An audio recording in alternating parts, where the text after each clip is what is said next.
first hand I'm getting involved in is early in the tournament. I get dealt pocket nines under the gun. We're playing six-handed and both the small blind and the big blind make the call. So with 3 ways to the flop, and what a flop it is, there's a magical 9 in the window, followed by a king and a 2. A rainbow flop makes this about as good as it can get. Both players check to me and I put in a standard c-bet because I don't want to scare either of them off if I bet it too big. They both see enough that they like there though, so they both make the call. Now the turns of 3 of clubs, I couldn't have picked a better card if I tried. They both check again, and this time I want to start building the pot a bit. I still don't want to scare them off though, so I'll go for half pot. Now only the small blind wants to carry on, so we're heads up to the river. The 7 of hearts is a total brick. I got the second nuts, so when the small blind checks for a 3rd time, I try to work out how much I can bet that's still going to get called. Now, if he's got a king, then it probably doesn't matter, but if the kicker's not great, then maybe I've got to be a bit conservative. I really don't know what to do, but I end up going for 2/3 pot. They do have a good think and end up making the call. It turns out they are king queen off. Now, based on the time they took though, I think I might have got the maximum possible on the river. Next up, I'm opening from under the gun again, this time with pocket 5s. Now we're still six-handed, and this time I get called from the cutoff and the big blind. The flop's 8-8-4 rainbow, and when it's checked to me, I put in the c-bet. Not many 8s or 4s in my range, but I've got all the overpairs, so I think it's worth trying to thin the field. Now the cutoff folds, but the big blind makes the call. He's definitely got more 8s and straight draws, so I'm a little bit nervous. Now the turn card is another good card for my actual hand, but not for my range I don't think. It's the 3 of spades. Again, the big blind checks, so unless he's got this miracle 8x, I think I'm still ahead. I bet again, and this time I go for a half pot. Out of nowhere though, the big blind check raises me to 19 bigs. Maybe he has got that 8 after all. I want to fold, but it feels like the chances of him having an 8 are so slim. I have to make the call and see what happens on the river. So that's what I do. The river's 10 of clubs shouldn't really help him. Well, at least that's what I'm telling myself anyway. This time he leads, and it's a pretty small one, 1/3 pot. I put it down to some sort of block bet, maybe with a 4 in his hand, or he's milking me with a monster. I've got no idea which one. Probably in game, I gave it no thought at all and snap called him. He turns over the winning hand, not one I was expecting to see, and he takes a nice pot. Level 2 now, and we're still six-handed. Actions folded to me in the cutoff, and I open with a pretty marginal hand, ace-ace. The button calls, and I'm going heads up to the flop, out of position. Queen 5-4, all spades, is pretty when I'm holding the ace of spades. I c-bet, and I'm happy to see the button make the call. Now the turn is the 6 of hearts, which completes some straight draws, but with pocket rockets and the nut flush draw, I want to just keep putting money into the middle. I size up to 2/3 pot, and the button still isn't put off, they make the call. Now the river's the jack of diamonds, which feels like a reasonably good card. Queen jack gets there, and 7-8 would be painful, and a slow played flush is possible, but I can't be scared of monsters under the bed. I take a while, but in the end want to go for a bit of value. About 2/3 pot again. A raise here would make me throw up, but he pretty quickly folds, and I take the pot down. Level 3, and we're still six-handed. I'm still opening pots from under the gun. This time I've got ace-king off. The player on my right in the big blind has been playing pretty wild so far, open shoving for 80 bigs at one point and generally playing like a maniac. So when actions folded to him and he decides to raise me, I've got visions of a double up coming my way. He makes it 8 bigs, and I can either call or raise him here. I think both options can work, but against this nutcase I want to let him know I'm super strong. So I go for the 4 bet, 24 bigs, and true to form he snaps. The flop isn't a great one for me, 9-6-2 rainbow, but surely that can't be great for someone that calls a 4 bet either, even if he is a madman. If he doesn't have an overpair, I think I could get him off a chop with ace king, so I continue with my story. I don't want to make it look odd though, so I stick to the 1/3 pot c bet, which he quickly calls. Now the turn is the 5 of spades, and he checks again. I've got slightly less than a pot size bet left, so in my head I've only got one move. Stick to the plan, put max pressure on the crazy guy. I shove all in, cross my fingers, but he folds and I take down a nice one. So these hands are all highlights from my latest attempt to win an $11 tournament. I'm trying to win a tournament at every buying level until I'm playing against the best players in the world for life-changing money in Las Vegas. That's the dream anyway. This is my 6th try at this level and I'm off to a pretty good start. So if you want to see how my journey continues in the future, then please subscribe to the channel so you don't miss anything. And if you're enjoying the video, please click the like button for me because it really helps get the video out to more people. Anyway, that's enough of all that. Thank you for watching. Let's get back to the hands. So we're still in level 3 and I open the pot with a hand that has cult status in certain circles. The pocket 4s, the sailboats, fake aces, Feeny 4s. It's still 6-handed, so it's a no-brainer from the cutoff, especially as you always flop a set with this hand. The small blind makes the call and we're heads up. Bang! In the window. What did I tell you? Queen 5-4. The small blind checks to me and this time I change my c-bet size. With bottom set on this board, I don't really want to play it slowly. Too many runouts would be scary to me. Any spade, a 2, 3, 6, 7, 8. So I make it bigger and I bet 2/3. Doesn't put the small blind off though and they make the call. Now the turn's pretty safe, the jack of clubs. Again they check and again I think I can still bet strong, so I size to 2/3. The small blind is still game and calls to see the 6 of hearts of the river.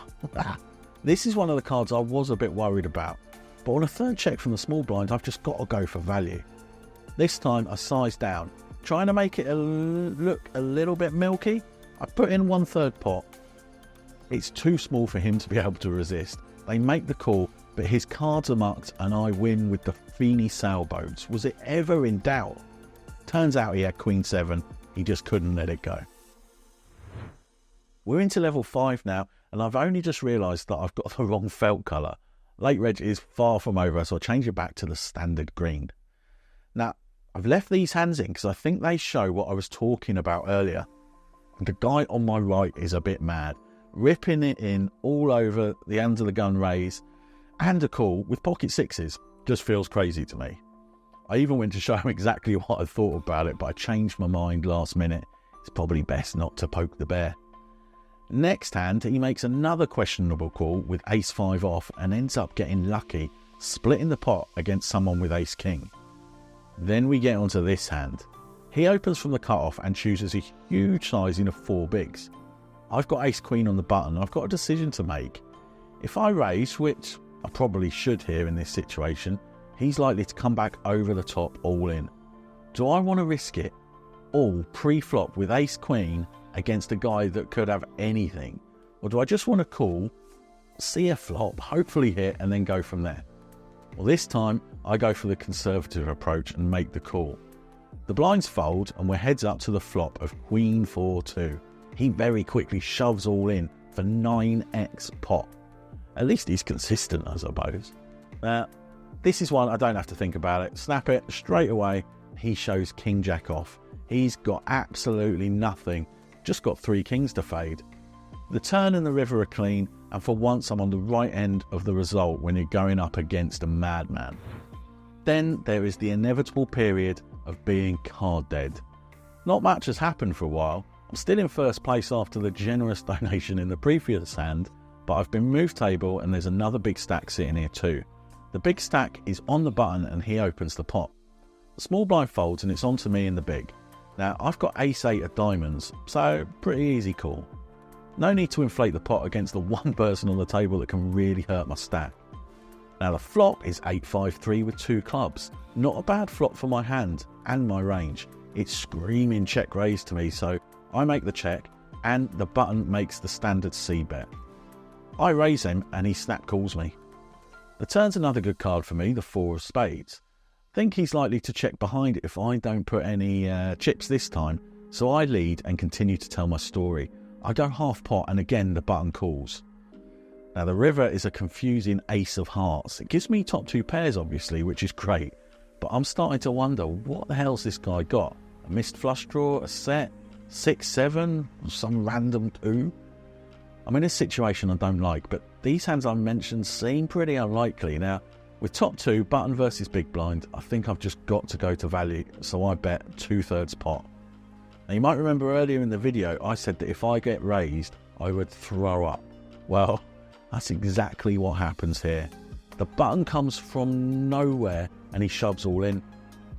I've got my camera on and you can see my reaction. I absolutely hate it. I don't know what to do. I can fold and still nearly have 50 bigs to play with, or I can make the call with a pretty good hand, take my chances. Now, if I win, I'll have a huge stack and be in great position. I do end up ruling out him having a 2 because I just don't think he calls the check raise on the flop with that. I think a set would have been scared of straights and flushes, so probably would have heard from them already. Now that leaves me with something like a sticky ace-king or a missed flush draw. Well, I beat both of them, so got to get my chips in. I make the call and he shows jack 3 for bottom pair. Massive pot coming my way. Think you can see from my reaction what this one meant to me. Level 11 and I get the hand again, pocket 4s.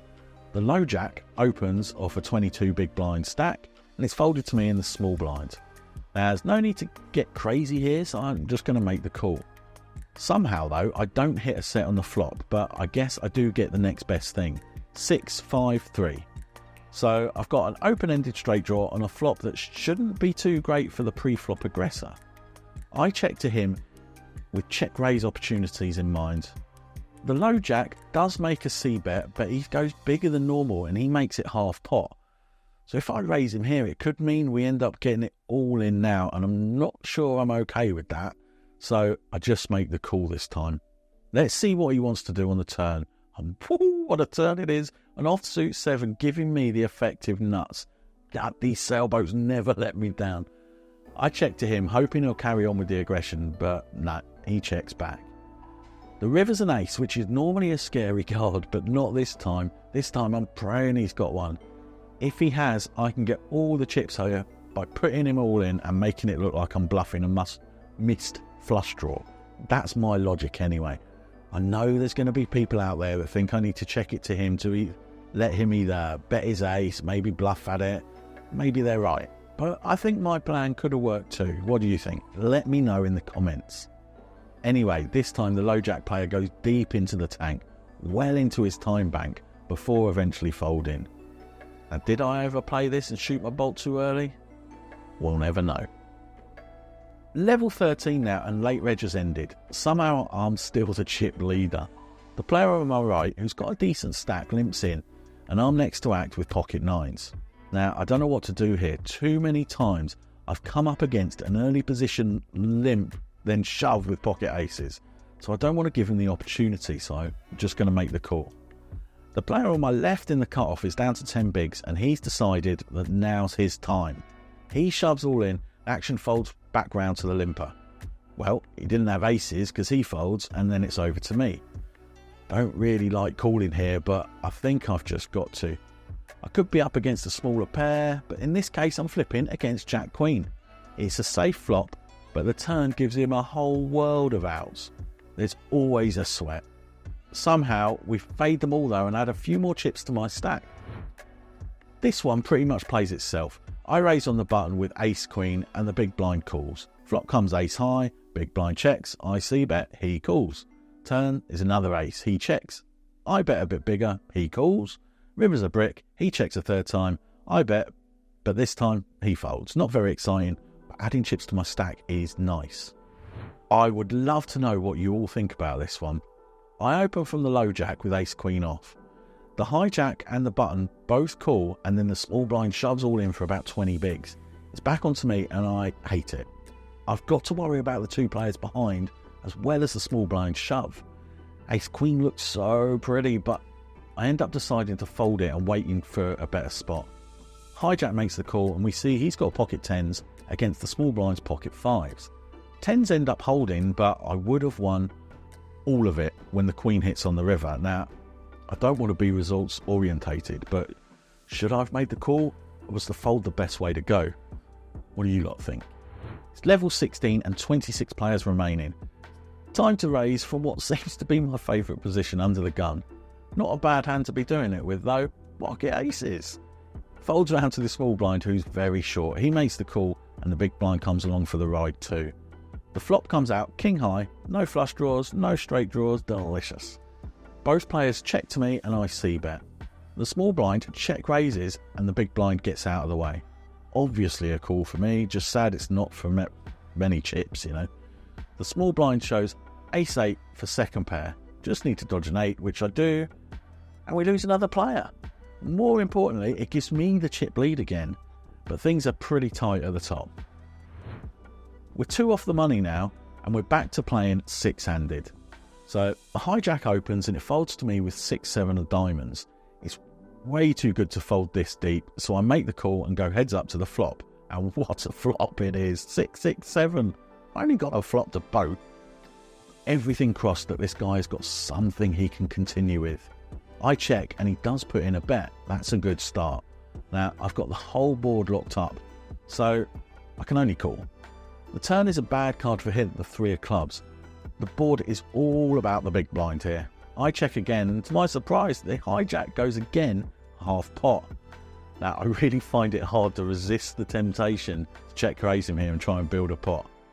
Gladly, I end up listening to the voices in my head this time, though, because a raise would have looked super strong from the big blind, and it's probably just going to scare him off. I make the call, and it's another action killer on the river, this time the 5 of hearts. He could easily check behind me here, but I think I've just got to let him try and bluff at it one last time. Somehow he finds the triple barrel and bets half pot again. I'm only losing to pocket 7s, so I'm definitely putting in a raise. Question is, how much? Now, he does have me covered. There's 26 bigs in the middle and I've got 46. I get greedy and I go for it all, pushing all in. Bit ambitious on that board perhaps. In hindsight, I would have gone for maybe a click back, but it is what it is. He folds and I win. Back to chip leader. Unbelievably, the next hand I've got to show you is an hour and 15 minutes after the last one. Absolutely nothing has happened since then. Nothing that's worth talking about anyway. Just to give you a quick idea of how that hour's gone, I was dealt 60 hands in that time and was only able to play 3 of them. Firstly, pocket 5s in the cut-off. I opened, big blind called. Flop came 5 high, beautiful. Big blind checked. I c-bet small, he snap folds. A bit later, I get pocket queens in the small blind. It's folded to me. I open small and the big blind, he folds. And then 6 hands later, I get pocket, and then 6 hands later, I get pocket aces under the gun. I opened,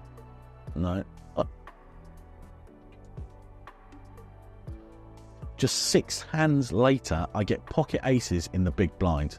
Now, under the gun opens. I 3-bet small, he snap folds. Maybe I should have been a little bit more subtle with them, but whatever. I ended up getting no chips and basically being a passenger for over an hour. On the plus side, during this time the bubble has burst, so I'm in the money. In fact, it's been so long that I'm now on the final table. I've slipped down from being chip leader down to 5th of 8. Now, it's the very first hand of the final table, and I'm in the big blind with 10-7 of diamonds. The hijack opens, action folds round to me. Definitely suited, connected, gappers, connected, whatever you call them, are a hand that I can defend, so I put in the extra blind. The flop comes 10-4-3 rainbow, so hitting top pair is a great spot. I check to the razor and they c-bet. Not sure if I want to protect here or just call to keep him in. Obviously any overcards are going to be really scary, but I need to make some chips. So I decide to play it slowly and just call. The turn's 3 of clubs, not too worried about him having a 3. People normally play pretty straightforward on a final table, so I don't see him having many. It does bring in a flush draw, but my top pair is still pretty strong. I check again and the hijack carries on, but he bets very small, just 1/3 pot. If he's milking me, then fair enough, he's likely to get my whole stack here, especially if the river's a brick. But I can't fold top pair, and raising feels too strong. Ooh! So I make the call, and the river's an unlikely but a beautiful 10.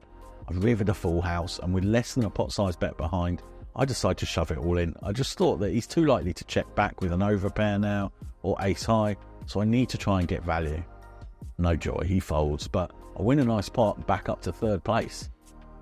So a couple of hands later, I open from the button with queen 10 off. Maybe a bit loose, but it is what it is. The big blind calls and we get a flop of 9-6-3 rainbow. Nothing from me there, so when the big blind checks, I'm happy to check behind, try and turn a bit of equity, and that is exactly what happens. A jack on the turn gives me an open-ended straight draw, so when it's checked to me again, this time I put in a delayed c-bet, which the big blind calls. The turn's a nice card for me, the Queen of Spades giving me top pair. Flush draw misses, King 10 and 10-8 get there, but I'd have to be pretty unlucky to run into those, right? The big blind checks for a third time. I don't want to push my luck, so I just check it back. Expecting to win, if I'm honest. Small but valuable pot. Now, my nitty play pays off because the big blind turns over Queen Jack for runner 2 pair. Can't help thinking I got away with one there. Now, we're still 8-handed on the final table when action folds to the small blind. Now he's the shortest stack at the table, but things are all pretty tight, so it doesn't really mean much. Now, he shoves for 10 bigs and then the action's on me in the big blind with a pair of 5s. I take a bit of time to think through my decision here, but probably not long enough. Seems to be a bit of a pattern with me, not taking enough time to come to a good, well thought out conclusion. In game, I see it as small stack in the small blind having a really wide shoving range against a random hand in the big. He could be doing this with so many different things that surely I've got to call with a pair, right? Now, again, don't want to be results orientated, but I think in hindsight that with such a low pair, best case scenario here is I'm going to be flipping against overcards or drawing really thin to a bigger pair. With stacks so similar, I think ICM makes this an easy fold and just got to wait for a better spot.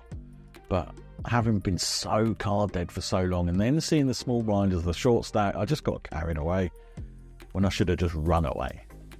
The very next hand, I shove from the small blind with Queen Jack off and get the big blind to fold, so I get a couple of the chips back. Then a few hands later, we see an all-in. The short stack shoves with 7s and gets called by the button who's got an ace. The river does what the river does, and the short stack's out, so somehow we've managed to get a cheeky ladder. Now, a few minutes later, an action's folded to the button. He's going to open a huge range here, so when I see an ace in the small blind, I think it's good enough to shove my remaining 6 blinds with. Big blind goes into the tank, which is not what I wanted to see. He covers me, but the button comfortably covers us both. Now, after a little while, the big blind reshoves and I instantly know I'm in trouble. Button folds and we see the bad news that we're up against ace jack. Nothing for me on the flop. The turn does give me a little bit of hope, but gut shot draw, but it's not to be. So making a final table is nice. Nearly 3xing my buy-in was nice. But being so close to completing level 5 and then failing is about as far away from being nice as you can get.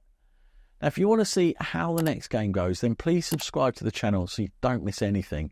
And if you've enjoyed the video, please click the like button because that really helps me with YouTube and getting the video in front of new people.